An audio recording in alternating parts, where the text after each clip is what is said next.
یا رسول اللہ صلی اللہ علیہ وسلم ما رأینا ترکت صلاة علی حدیم قبل حاضا، اے اللہ کے نبی اس سے پہلے ہم نے کبھی نہیں دیکھا کہ آپ نے کسی کی نماز جنازہ نہ پڑھائی ہو، ایسا آج تک ہوا نہیں کہ کوئی جنازہ لایا گیا اور آپ نے نماز جنازہ پڑھنے سے انکار کر دیا ہو، اے اللہ کے نبی پہلی بار ہوا، آپ نے ایسا کیوں کیا؟ قال انہو قال یبغض عثمان یبغض اللہ، فرمایا میں اس کی نماز جنازہ اس لیے نہیں پڑھا رہا ہوں کہ یہ میرے عثمان غنی سے بغض رکھتا ہے، اللہ بھی سے جو ہے کچھ ناپسند فرماتا ہے۔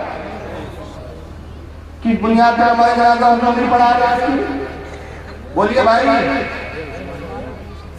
کس سے بغض رکھتا تھا وہ؟ رسول سے نہیں، صحابہ حضرت عمر سے نہیں، ابو بکر صدیق سے نہیں، حضرت عثمان سے افضل حضرت عمر ہے، حضرت عمر سے افضل ابو بکر ہے، ابو بکر سے بھی افضل رسول اللہ ہے، ان جو افضل شخصیات ہیں ان میں سے کسی سے بغض نہیں رکھتا تھا وہ، عثمان غنی سے رکھتا تھا۔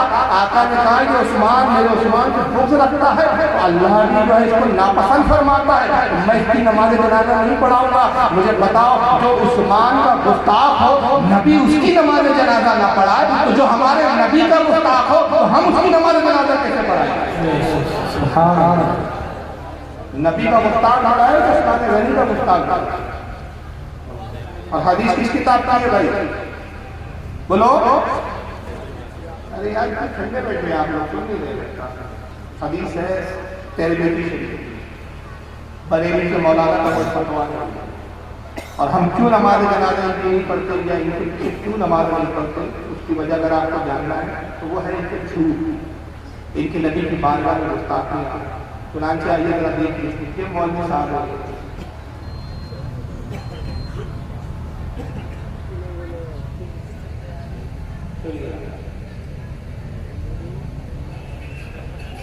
ان کا نام ہے معراج ربانی۔ کیا نام ہے؟ معراج ربانی۔ ان کی آواز کو کیا ہے اعوذ باللہ، میں نعوذ باللہ، بلکہ یہاں تک کہا گیا ہے اعوذ باللہ، میں کہتا ہوں یہ تو شیخ عبد القادر جیلانی کا یہ شعر ہو ہی نہیں سکتا، لیکن اپنے نادانوں نے، اپنے ظالموں نے کس طرح سے شیخ عبد القادر جیلانی کو بدنام کیا۔ کہتے ہیں کہ شیخ عبد القادر جیلانی فرماتے ہیں کہ رأیت بلاد اللہ جمع کخردلۃ علی حکم اتصالی، حکم اتصالی، میں اللہ کے شہر کو اور دنیا کو ایسے دیکھ رہا ہوں جیسے اپنی ہتھیلی پہ رائی کے دانے کو میں دیکھ رہا ہوں، مسلسل اس طرح سے میں دیکھتا ہوں۔ اعوذ باللہ استغفر اللہ۔ یہاں تو ہمارے نبی حضرت محمد رسول اللہ صلی اللہ علیہ وسلم کا عالم کیا تھا؟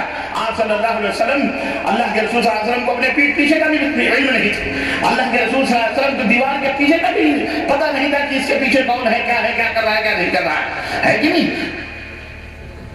یہ معراج ربانی ہے آپ کے یو پی کے۔ اب پرابلم یہ ہے کہ میں مارا تھا لیکن یو پی والوں کی خبر رکھتا ہوں اور یو پی والوں کو یو پی کی خبر نہیں۔ بہت غفلت میں زندگی جی رہے ہو آپ لوگ بھائی، ہم تو دنیا کے نظر رکھتے کہاں کیا ہوا ہے۔ اس لیے میرے ابتدا میں کہا تھا کہ علم حاصل کرو اور اعلیٰ حضرت کا میں نے جملہ دہرایا تھا کہ وزنی بن جاؤ، بوجھ مت بنو۔ کیا بنو؟ مولوی معراج ربانی آپ کے یوپی کے اعتبار کے رہنے والے ہیں، پہلا بات کی طرف رہتا ہے۔ یہ کہتے ہیں کہ صاحب اس طرح میں غوث اعظم کے بارے میں کہتے ہیں، غوث اعظم کا شعر بتایا جاتا ہے، یہ تو غوث پاک کا شعر ہو ہی نہیں سکتا۔ اصل میں غوث اعظم ایک قصیدہ ہے جس کا نام ہے قصیدہ غوثیہ، اور عربی میں اس کا نام ہے قصیدہ خبریہ۔ خمر کہتے ہیں شراب کو، کون سی شراب؟ جو والی شراب نا دیوڑی والی، یہ وحدت کی شراب، عشق کی شراب، ونتی سا شعر ہے جس میں غوث پاک نے اپنے مقام اور مرتبے کو بیان کیا۔ اسی میں شعر میں غوث اعظم اپنا مقام کو بیان کرتے ہیں، رائے تو پڑھ رہے تو رائے کے لیے نظر تو شعر بھی غلط پڑے جناب۔ غوث اعظم کہتے ہیں نظر تو الی بلاد اللہ جمع کخردلۃ علی حکم اتصالی۔ یہ علماء کی زبانی آپ نے کئی بار سناؤں گا، میں نے آج عربی میں پڑھ کے سنا دیا آپ کو۔ غوث اعظم کہتے ہیں لوگوں میرا مقام یہ ہے کہ میں اللہ کے تمام شہروں کو، تمام زمین کو ایسے دیکھتا ہوں جیسے میرے ہتھیلی میں رائی کا دانہ رکھا ہوگا۔ سبحان اللہ۔ جب غوث اعظم کو دیکھنے کا یہ عالم ہے تو رسول اللہ کا کیا ہے؟ اور رسول آگے ہیں بیچ میں چلو علی کی بات کر لیں، علی کے دیکھنے کا عالم کیا ہوگا۔ تو بات علی کی آئی اور میں کر دوں کیونکہ اولاد علی بیٹھے ہوئے ہیں۔ مولا کائنات نے مرتبہ سفر پہ اس کو بابا فرید گنج شکر میں لکھا ہے اسرار الاولیاء اپنے منقولات میں، ساتھ میں ابن ملجم اپنے زمان ابن ملجم جس نے حضرت علی کو بعد میں قتل کیا تھا، شہید کیا تھا، لیکن اس وقت صحیح تھا، بعد میں خارجی ہوا، پتہ چلا پہلے تو سب صحیح رہتے ہیں، بعد میں بگڑ جاتے ہیں، بعد میں خارجی ہو گیا۔ حضرت علی کے ساتھ سفر میں راستے میں ایک جگہ میں اس کو پیاس کی شدت محسوس ہوئی، عبدالرحمن ابن ملجم کو کہتا ہے آقا بڑی شدت کی پیاس ہے، پانی مل جاتا تو بڑا اچھا ہوگا، پاس میں پانی کھانے حضرت علی کا چرچا رہتا ہے، پانی کے بارے میں انتظام کرتا ہے۔ اب آگے بڑے سیدھا اجڑا ہوا قبرستان نظر آیا، اسی زمانے میں آبادی تھی، صدیاں گزر رہی تھی، آبادی ختم ہو گئی تھی، قبروں کی ٹوٹی پھوٹی قبروں کی نشانیاں آ گئی۔ آپ قبر کے پاس آ گئے ٹوٹی پھوٹی تھی اور قبر کے پاس آ کے حضرت علی نے سلام کیا، اپنے انداز میں سلام کیا قبر والے کی طرف سے۔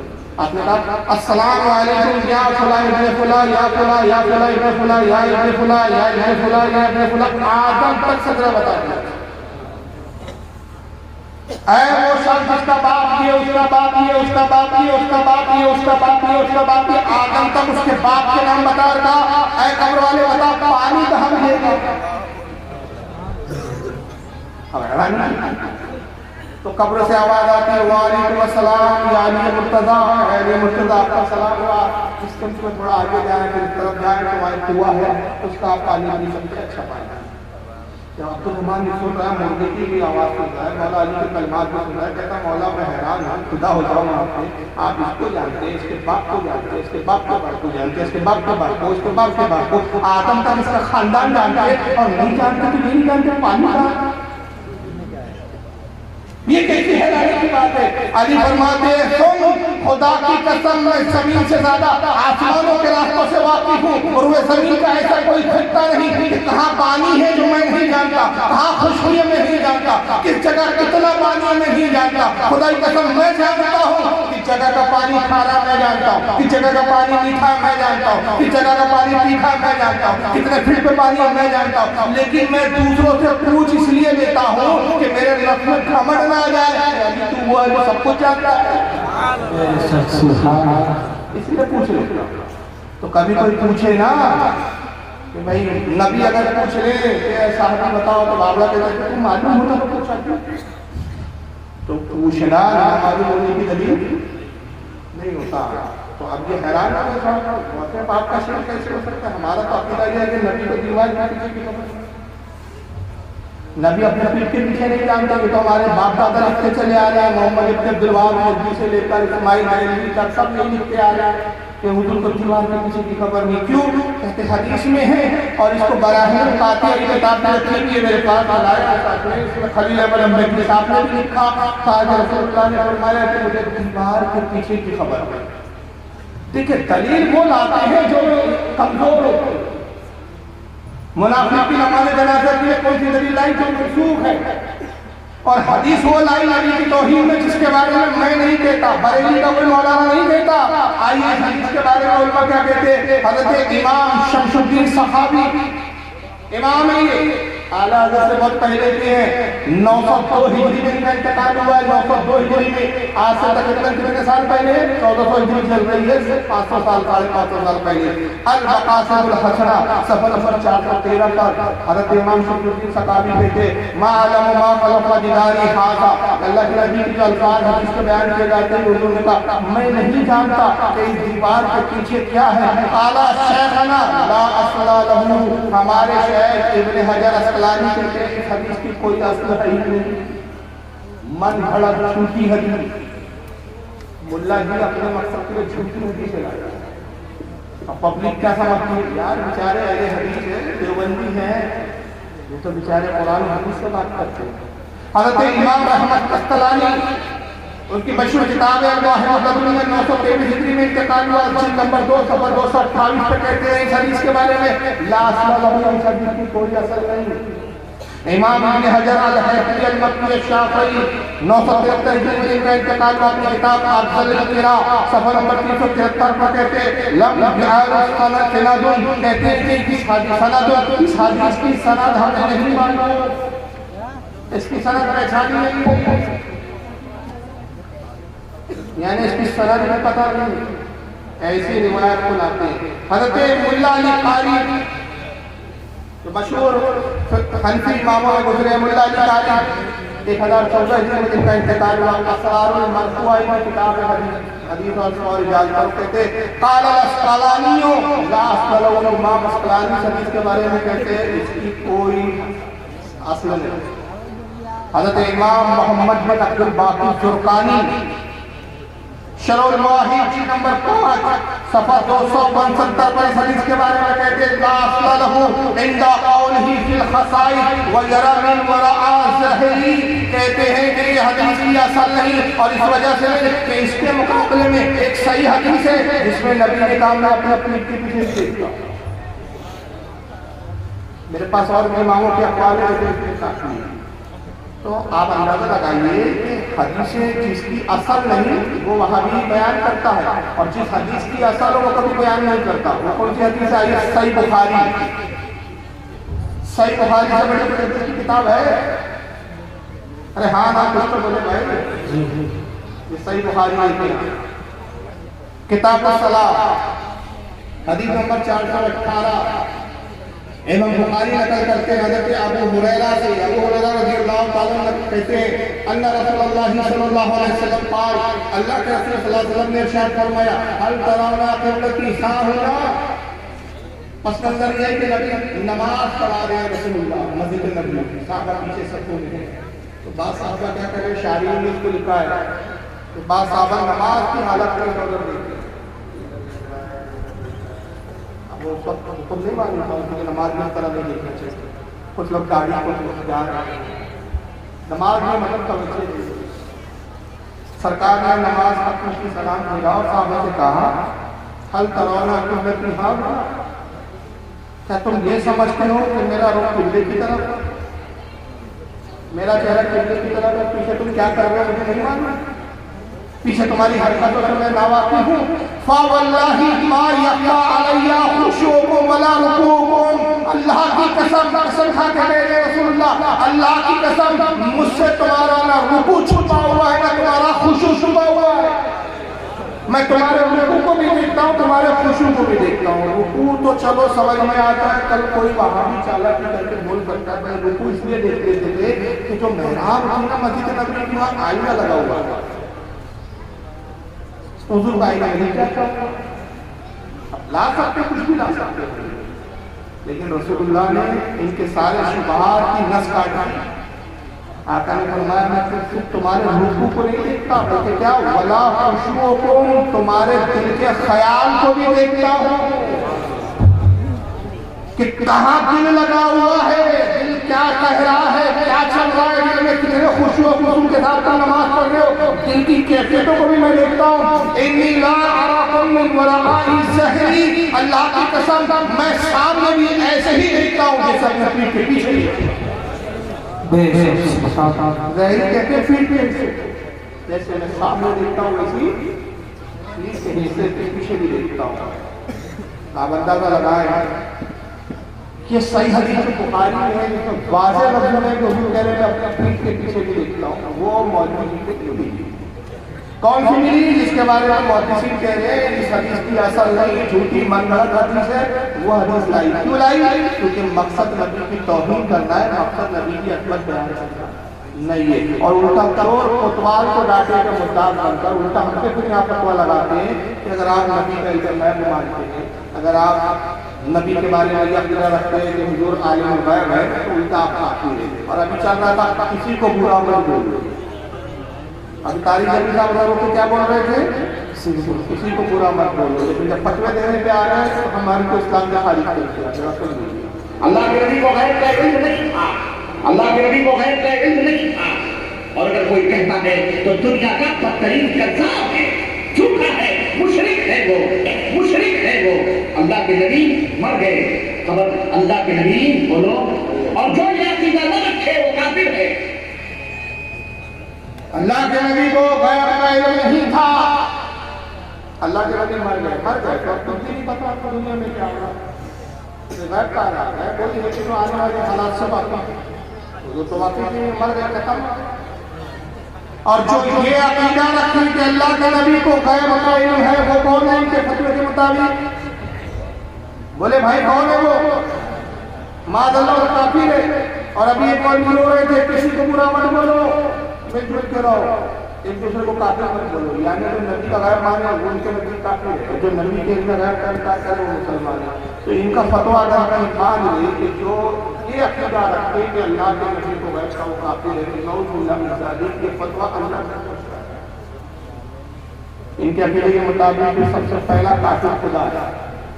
آپ کا یہ دلیل کیا ہے تو میں قرآن کی دلیل پیش کر دیتا ہوں. پارہ نمبر سورہ جن آیت 26 اور 27 دو آیتیں ہیں جو پورے مضمون کو بیان کریں گے, لیکن یہاں بھی وہاں بھی چالاکی کرتا ہے. 26 نمبر کی آیت سنائے گا 27 میں سنائے گا, کیونکہ 26 میں اس کا عقیدے کی بات ہوتی ہے 27 میں رد ہو جاتا ہے. جہاں رد ہے وہ چھوڑ دے گا کہ اس کے مطلب کیوں لے لے گا. کتنی آیت پڑھے گا کہ اللہ فرماتا ہے عالم الغیب فلا یظہر علی غیبہ احدا, کہ غیب کا جاننے والا اللہ اپنے غیب کسی پہ ظاہر نہیں کرتا.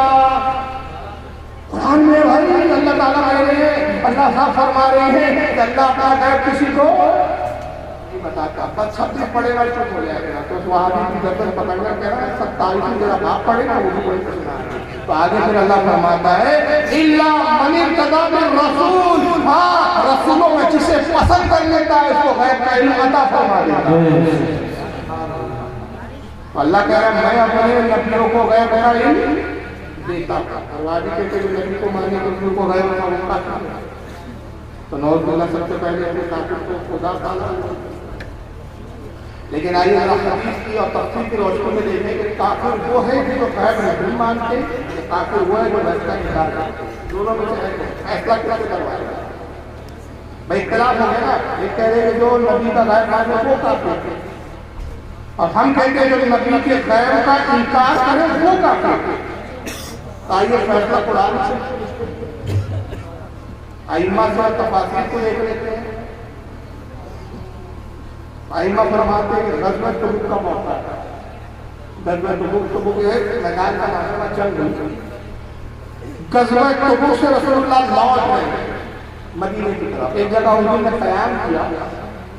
اللہ کے نبی صلی اللہ علیہ وسلم کی گم ہو گئی, سرکار کی اٹھنی گم ہو گئی. آپ نے صحابہ کو بلایا تھا جاؤ میری اٹھنی نظر نہیں آ رہی ہے کہ اٹھنی کو تلاش کرو. صحابہ کرام اٹھنی تلاش کرنے لگے تو کچھ منافقوں کا ٹولہ آپس میں جمع ہو گئے اور آپس میں سرگوشی کرنے لگا اور آپس میں گفتگو کرتے ہوئے کہتے ہیں وما یدری محمد بالغیب, محمد غیب محمد کو غیب کی خبر ہے. ایک طرف تو محمد یہ دعوے کرتے ہیں کہ میں جنت دیکھتا ہوں, دوزخ کے حالات سے واقف ہوں, جنت کے جنتیوں کو میں دیکھتا ہوں, اور دوسری طرف حالت یہ ہے کہ اپنی اونٹنی کے بارے میں نہیں جانتے. یہ نہیں محمد کو پتہ نہیں اونٹنی کہاں چلی گئی, اور دوسری طرف دعوے کرنے پڑے کرتے محمد کو غیب کا علم. ایک صحابی کے بارے میں ظاہر ارقم کے استاد نے منافقوں کی بات سنی اور رسول اللہ کی خدمت میں آیا کہ آپ کو بیٹھے ہوئے منافقین اور اس طرح کی گفتگو کر رہے ہیں کہ محمد کو اپنے اونٹنی کی خبر ہے, اور دوسری طرف محمد دعویٰ کرتے ہیں کہ میں آسمانوں کی خبریں جانتا ہوں. اور ان کے الفاظ کیا کہ منافقین کے جو حدیثوں میں آئے ہیں وما یدری محمد بالغیب, بالغیب غیب پر توجہ دے, محمد غیب کیا جانے. تو پتہ چلا محمد غیب نہیں جانتے. یہ مومنوں کی بولی نہیں ہے, یہ منافقوں کی بولی ہے. جب انہوں نے کہا رسول اللہ چلا لیا ہے اور کہا منافقوں کو بلاؤ, صحابہ گئے اور کہا چلو رسول اللہ بلاتے ہیں. حضور کی خدمت میں جب منافقین آئے آپ نے جلال کے عالم میں فرمایا خدا کی قسم میں روئے زمین کے چپے چپے اور ذرے ذرے کو جانتا ہوں, لیکن میں اپنے رب کے حکم کے بغیر کلام نہیں کرتا, اپنے رب کے حکم کے بغیر بولتا نہیں. تم میں سے کچھ کہتے کہ میں اپنی اونٹنی کو نہیں جانتا. کہا ہے خدا کی قسم میں اپنی اونٹنی کو اس وقت دیکھ رہا ہوں. اے میرے صحابہ کی جماعت جاؤ, فلاں وادی میں جھاڑی ہے, اس جھاڑی میں میری اونٹنی ہے اور وہ اونٹنی اس جھاڑی میں ہے.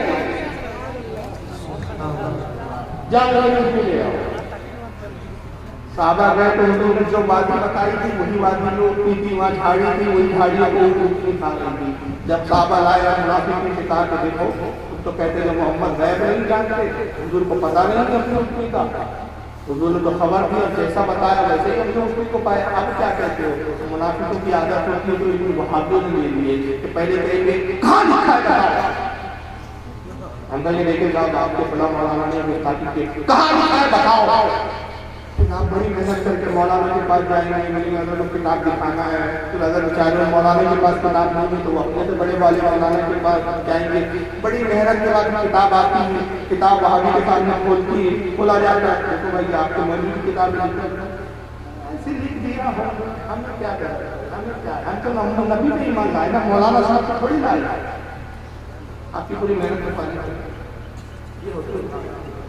انہوں نے بھی کیا کہا کہ حضور کو صحابہ نے کہا حضور کے تم تو کہتے ہیں کہ محمد کوئی میں غیب نہیں ہے، یہ اٹھنی تو ہم نے وہیں پائی ہے۔ حضور نے کہا کیا کہتے ہیں؟ انہوں نے کیا کہا ارے ہم نے تو ایسی مذاق میں کہہ دیا تھا، آپ لوگوں نے اتنا سنجیدگی سے لے لیا، ہم نے تو مذاق میں کہہ دیا تھا۔ جیسے انہوں نے جملے کہا رسول اللہ پر وحی کا نزول ہوا، قرآن کریم کی آیت نازل ہوئی، پارہ نمبر 10 سورہ توبہ آیت 65 اور 66، یہ دو آیتوں سے نازل ہوتی ہے اور فرماتا ہے وَلَئِن سَأَلْتَهُمْ لَيَقُولُنَّ إِنَّمَا قُلْنَا نَخُوضُ وَنَلْعَبُ۔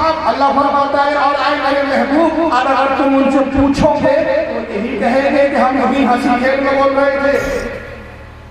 حرکت بھی بتا دی کہ اب آپ کہوں گے میں نے بتایا کیا کہتے ہو، تو جواب میں کیا کہیں گے ہم تو یہی ہنسی کھیل میں سب کر رہے تھے، ہنسی کھیل میں کہ ہم ہنسی کھیل میں بول رہے ہیں۔ قُلْ أَبِاللَّهِ وَآيَاتِهِ وَرَسُولِهِ كُنْتُمْ تَسْتَهْزِئُونَ، اے میرے محبوب کہو ان سے کیا اللہ اور اس کے رسول کو مذاق بناتے ہو، اللہ کی آیتوں کا مذاق کرتے ہو؟ لا تعتذروا قد كفرتم بعد ایمانکم، اب بہانے بازی مت کرو، تم کافر ہو گئے ایمان لانے کے بعد،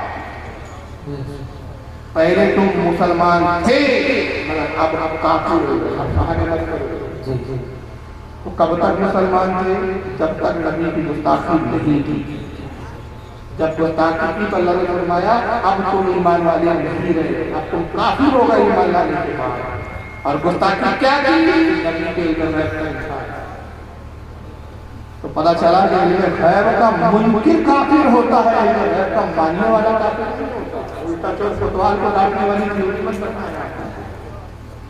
اور یہ اتنی تفاسیر میں لکھا ہے کہ اگر میں حوالے دوں نا، میں نے چند لکھے ہیں میرے پاس لکھے ہوئے یہاں کم سے کم 45-46 تفاسیر کے حوالے سے بچن کتابوں میں نام سنا رہا ہوں کیونکہ یہاں آپ کے مزاج میں ہمارے بھائی آپ کے جو مزاج ہے وہاں صفحے نمبر چند نمبر جب تک نہیں بتاؤ پبلک بات میں بولتی ہے، آپ نے چیز تو بتائے صفحہ تو بتائے کون سے صفحے پر، کیونکہ ہمارے آگے نوجوان تحقیق کرتے ہیں، کتابیں خریدتے ہیں، نہ ملے تو پھر دیا انٹرنیٹ سے ڈاؤن لوڈ کر کے دیکھتے ہیں، حوالوں کو لوڈ کرتے ہیں، مزاج آپ کا بھی بنائیے آپ لوگ، جس کو امام ابن مجاہد میں تابعی ہے جلیل پر حضرت عبداللہ بن عباس کی شاگرد ہے، انہوں نے اپنی تفسیر ابن مجاہد کے اندر اس کی روایت نقل کیا۔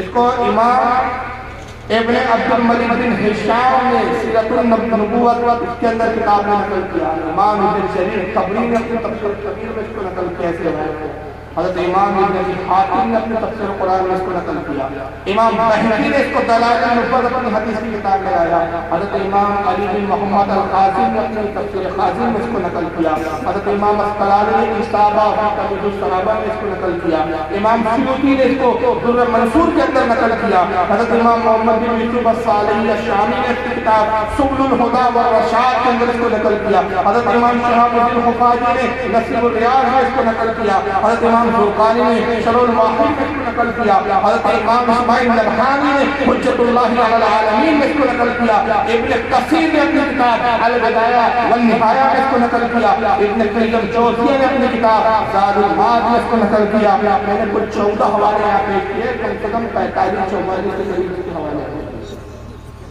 اتنے مفسرین اتنے حدیث کی کتابوں میں روایت میں آئے کہ جب منافقین نے کہا محمد کیا جانے کچھ نہیں کہا، غیب کا انکار کیا، کہا وما یدری محمد بالغیب، محمد غیب کہاں جانے، اللہ نے فرمایا تم کافر ہو گئے ایمان لانے کے بعد۔ لیکن ہوتا کیا ہے، یہ